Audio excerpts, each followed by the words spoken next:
எல்லாருக்குமே ஏதோ ஒரு விஷயத்தில் குலதெய்வம் தெரியும். ஆனால் நிறைய பேருக்கு குலதெய்வம் எதுன்னு தெரியாது. அப்போ ஜோதிட சாஸ்திரத்தில் அதுக்கு நிறைய விஷயங்கள் சொல்லப்பட்டிருக்கு, நிறைய வழிமுறைகள் சொல்லப்பட்டிருக்கு. ஆனாலும் இந்த குலதெய்வம் எதுன்னு தெரிஞ்சுக்கிறதுக்கு பிரசன மார்க்கம் தான் ரொம்ப முக்கியம். பிரசனத்தில் தான் ஒரு மனிதனுடைய குலதெய்வம் எதுவாக இருக்கும்னு கண்டுபிடிக்க முடியும். ஆனால் அதுக்கு நம்ம முன்னோர்கள் ஏதாவது ஒரு வழி அல்லது சுட்டி காட்டியிருந்தால் மட்டும்தான் அந்த குலதெய்வத்தை நம்ம வழிபாடு பண்ண முடியும். ஆனால் எல்லாருக்கும் குலதெய்வம் தெரியும், நிறைய பேருக்கு குலதெய்வம் தெரியாது, அது எங்கே இருக்குன்னு தெரியாது. ஏதோ ஒரு விதத்தில் இதுதான் எங்களுடைய குலதெய்வம், இதை எங்கள் அப்பா கும்பிட்டாரு, என்னுடைய தாத்தா கும்பிட்டாரு, என்னுடைய முன்னோர்கள் கும்பிட்டாங்க அப்படின்னு கும்பிட்டுட்டு இருப்பாங்க.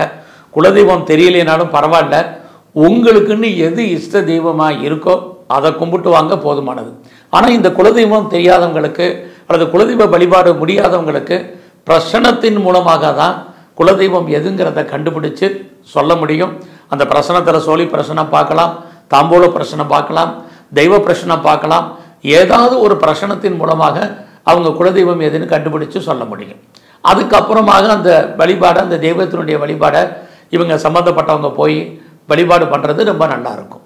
ஒருவேளை எனக்கு அதில் உடன்பாடு இல்லை, எனக்கு அதில் நம்பிக்கை இல்லை அப்படிங்கிறவங்க அவங்க இஷ்ட தெய்வம் எதுவோ அதை தாராளமாக கும்பிடலாம்.